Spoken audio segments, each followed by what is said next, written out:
Assalamualaikum warahmatullahi wabarakatuh. Let me introduce myself. My name is Marcelo Barazidana Putra. Student number 2520031. And here I will explain about characteristics of children learning style. What is a learning style? A learning style is a series of theories that explain the difference in our individual patterns of understanding information. Jadi, gaya belajar adalah serangkaian teori yang menjelaskan perbedaan pola individu dalam memahami informasi. Characteristic in teachers' work with young learner. It is important to teach them according to psychological and pedagogical rules. The amount of material which the learner can remember depends on teaching techniques and the way the material is drilled. It's important to remember that lack of stress in learning make it more efficient and easier to use in real situation. Jadi, maksudnya itu adalah dalam pekerjaan guru dengan pelajar muda, maksudnya seorang murid, penting untuk mengajar mereka sesuai dengan aturan psikologi dan pedagogis. Banyaknya materi yang dapat diingat oleh pembelajar bergantung pada teknik pengajaran dan cara materi tersebut disampaikan atau dijelaskan. Penting untuk diingat bahwa kurangnya stres, maksudnya mungkin penyampaiannya atau stresnya itu gitu, dalam belajar membuatnya lebih efisien dan lebih mudah digunakan dalam situasi nyata. Okay. Next is learning theories of children.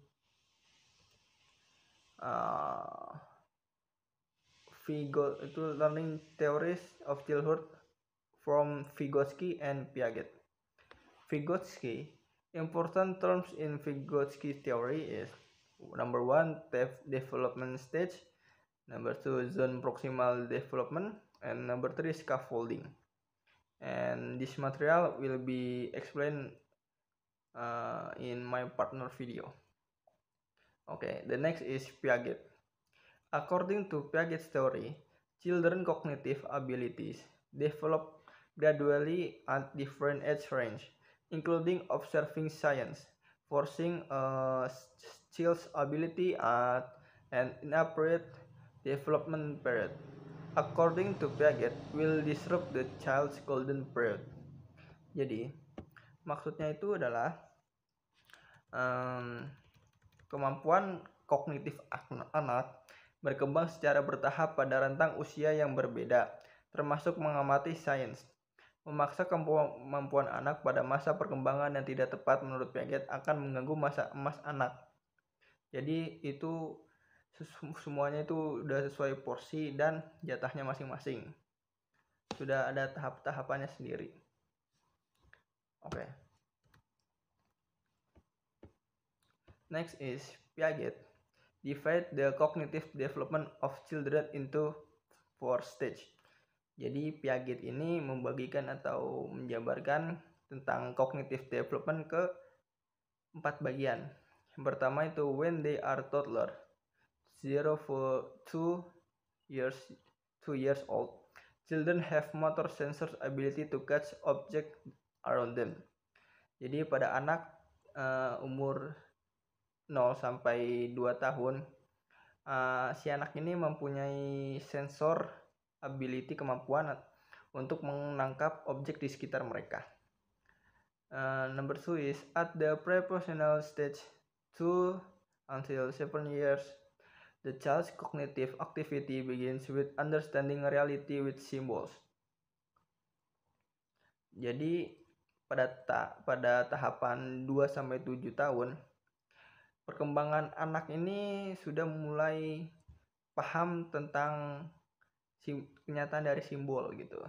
Maksud dari simbol itu apa gitu.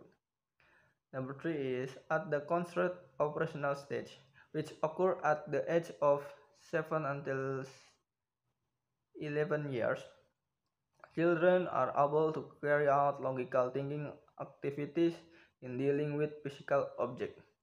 Jadi, pada tahun ke-7 sampai 11, seorang anak ini sudah bisa berpikir tentang logika activities yang dipegang objeknya gitu loh, tentang benda-benda yang di sekitar dia. Jadi dia tuh udah paham misalnya mainan ini fungsinya untuk apa begitu.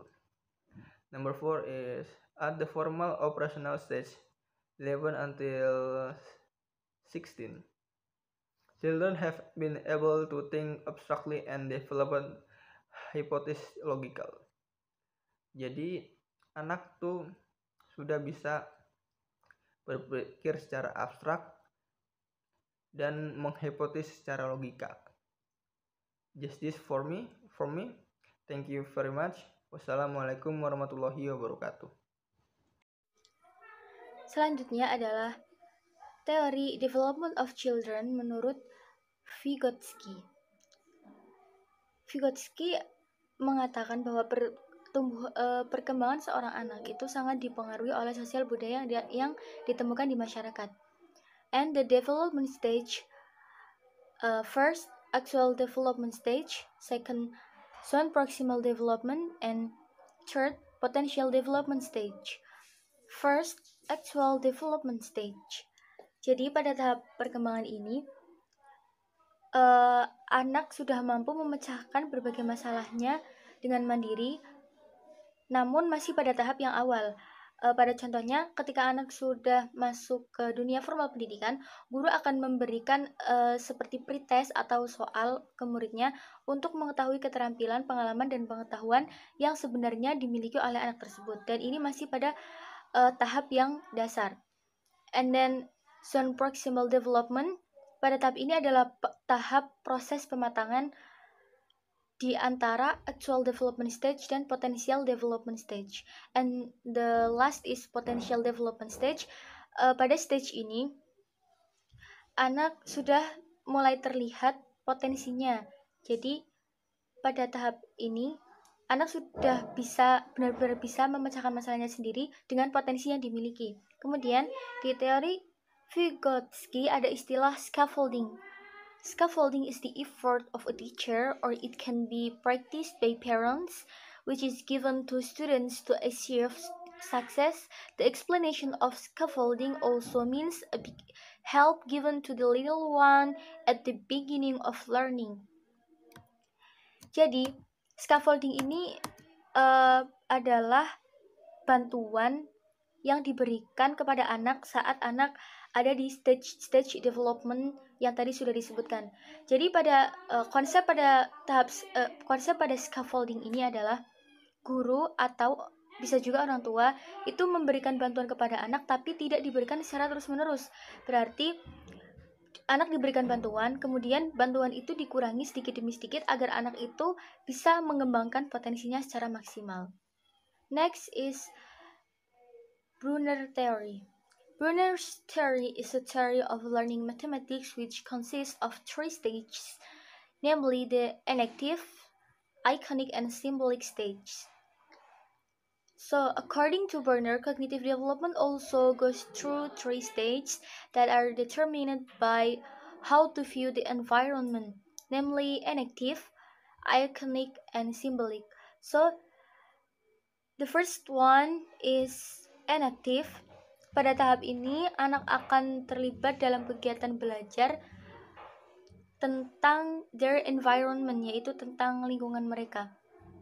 Pada tahap ini, anak-anak menggunakan keterampilan motoriknya untuk memahami apa saja yang ada di sekitar anak-anak, misalnya seperti mengunyah, menyentuh, atau meraih, dan lain sebagainya. And the second one is iconic. In this stage, children can understand the object atau dunianya melalui gambar atau segala yang bersifat visual. Yang ketiga adalah symbolic. Pada tahap ini, anak sudah memiliki ide dan gagasan yang sangat dipengaruhi oleh kemampuan bahasa dan logika mereka. Dengan memahami dunia atau lingkungan di sekitar mereka, anak-anak belajar melalui simbol-simbol, dan simbol-simbol itu berupa bahasa, logika, atau matematika. Next, Montessori. There are 5 main principles Montessori, and the first is hands-on learning or direct learning, atau pembelajaran langsung. Metode ini mengajak anak untuk belajar dengan kejadian. Jadi, it's not only about teacher speak in front of class, tapi murid juga aktif di dalam kelas. And the second is vertical age grouping atau pengelompokan usia vertikal. Maksudnya adalah dalam satu kelas tidak terdiri dari satu umur yang sama, melainkan dengan pengelompokan usia. Contohnya 3-6 tahun dalam satu kelas, atau 6-9 tahun dalam satu kelas, dan seterusnya. Yang dimaksudkan dengan metode ini yaitu agar ada pembelajaran di tingkat siswa, agar ada interaksi dari murid yang berusia lebih tinggi ke murid yang usianya masih muda. Jadi yang muda bisa bertanya ke yang tua dan mereka bisa saling belajar. Third, holistic learning atau pembelajaran menyeluruh. Maksudnya adalah anak-anak tidak hanya belajar tentang matematika, bahasa, atau ilmu pengetahuan lainnya, but these children can do practical life skill. Murid-murid juga diajarkan tentang keterampilan di hidup, contohnya seperti cara merawat diri sendiri, cara merawat lingkungan, sehingga diharapkan anak-anak menjadi pribadi yang lebih baik dan bertanggung jawab. Next is prepared environment atau lingkungan yang disiapkan. Menurut Montessori, di dalam kelas semua materi harus sudah teratur. Jadi, setiap benda memiliki tempatnya masing-masing. Dengan begitu, murid-murid atau anak-anak bisa tenang dan nyaman karena bisa menemukan alat pembelajaran mereka dengan mudah. Maksudnya adalah lingkungan yang dimaksud di sini, contohnya adalah misalnya belajar di dalam kelas. Berarti sebelum pembelajaran itu dimulai, kelas itu sudah disiapkan sedemikian rupa agar anak-anak nyaman dalam proses pembelajaran. And next is freedom within limit atau kebebasan dalam batasan. Anak-anak akan diberi kebebasan dalam belajar, namun tetap ada batasannya. Kebebasan yang dimaksud di sini adalah kebebasan untuk melakukan apapun, sehingga anak-anak akan merasa dibebaskan kreativitasnya, namun tetap ada limitnya, yaitu anak-anak tetap harus diminta untuk bertanggung jawab. And next, theory from Gardner. According to Gardner, every human being has a distinct intelligence that reflect different ways of interacting with the world. Each intelligence are meant by multiple intelligence. Menurut Gardner, kecerdasan itu tidak melulu tentang soal akademik, tapi kecerdasan dibagi menjadi 8. And the first is verbal linguistic atau kecerdasan kata atau yang berhubungan dengan bahasa. Kecerdasan ini ditunjukkan dengan kepekaan orang terhadap makna, fungsi kata, dan bahasa. Biasanya seseorang yang memiliki kecerdasan ini akan cenderung menyukai menulis atau membaca cerita atau mempelajari bahasa-bahasa baru. And next is logis matematik atau kecerdasan angka. And next, visual spatial atau kecerdasan gambar dan warna. Biasanya seseorang yang memiliki kecerdasan ini akan menyukai seperti arsitektur, bangunan, atau dekorasi, dan kemampuan untuk memadukan warna-warna. And next is musical intelligence atau kecerdasan musik. Next, bodily kinesthetic intelligence atau kecerdasan gerak. Biasanya seseorang yang memiliki kecerdasan ini cenderung seseorang yang lincah dan energik. And next, interpersonal intelligence atau kecerdasan sosial, yaitu kemampuan memahami seperti suasana hati atau kemampuan untuk memahami keadaan orang lain.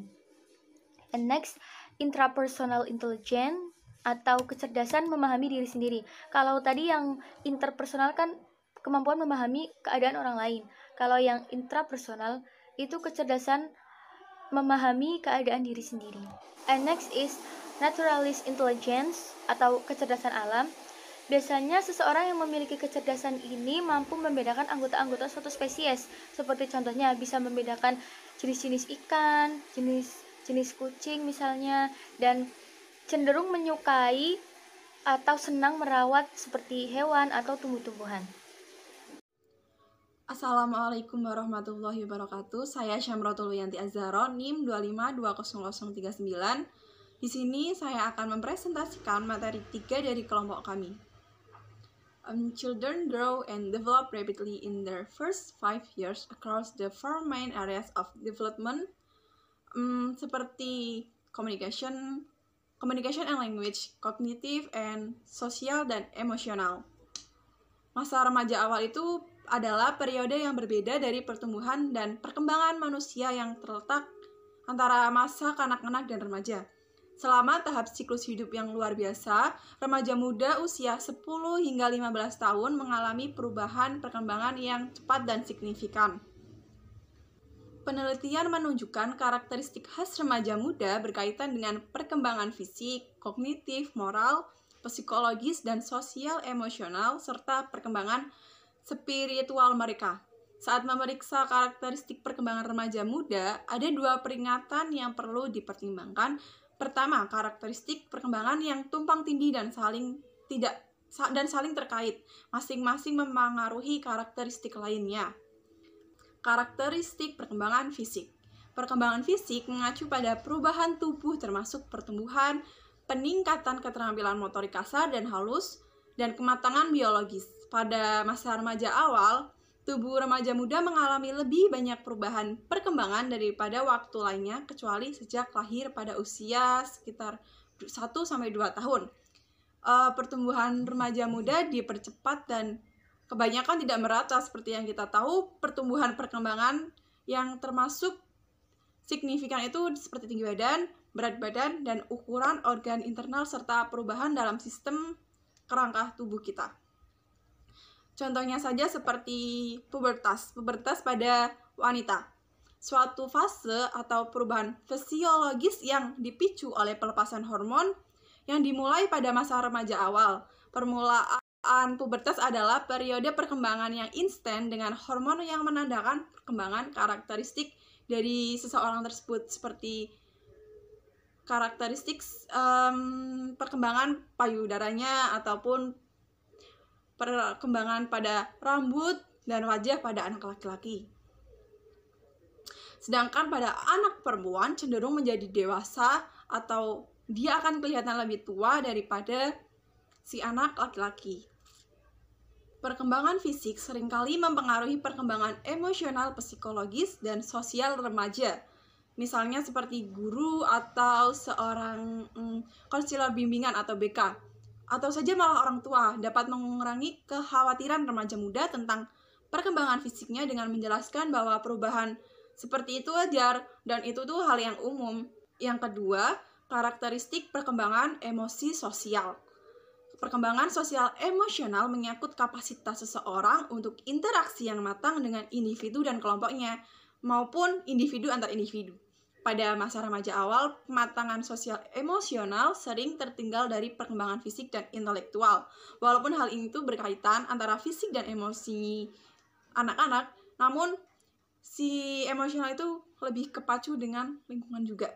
Remaja muda memiliki kebutuhan yang kuat untuk menjadi bagian dari suatu kelompok dengan persetujuan teman sebayanya menjadi lebih penting dan persetujuan orang dewasa semakin berkurang. Mereka mencari status sosial dalam kelompok sebaya. Remaja muda itu sering bereksperimen dengan perilaku baru ketika mereka mencari posisi sosial dan identitas pribadi. Remaja muda mengalami seperti saat ini, circle-circlean, terus dia mudah akrab dengan orang sekitar mereka.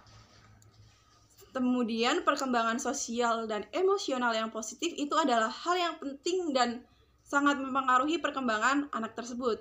Perkembangan ini mempengaruhi seperti rasa percaya diri anak, empati, kemampuan untuk mengembangkan jati diri dan persahabatan maupun kepada lingkungannya. Sekarang kan musim anak insecure, namun karena ada orang sekitar yang masih merangkul dia, mungkin keinsecureannya itu akan memudar.